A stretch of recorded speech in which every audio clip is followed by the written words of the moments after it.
परिसर प्रदूषित होईल असे कोणतेही कृत्य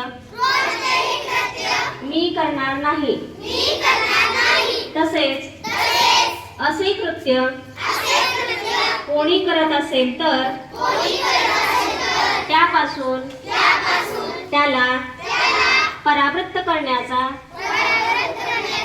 प्रयत्न करीन। मी झाडावर कुऱ्हाड चालवणार नाही। सार्वजनिक ठिकाणी थुंकणार नाही। धूम्रपान करणार नाही। प्लास्टिकच्या पिशव्यांचा वापर करणार नाही।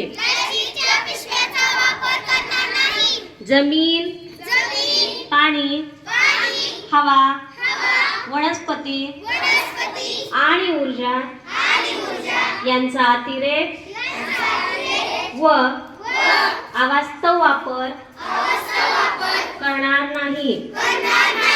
पर्यावरणाची हानी टाळण्यासाठी मी सतत प्रयत्नशील राहील। जय हिंद।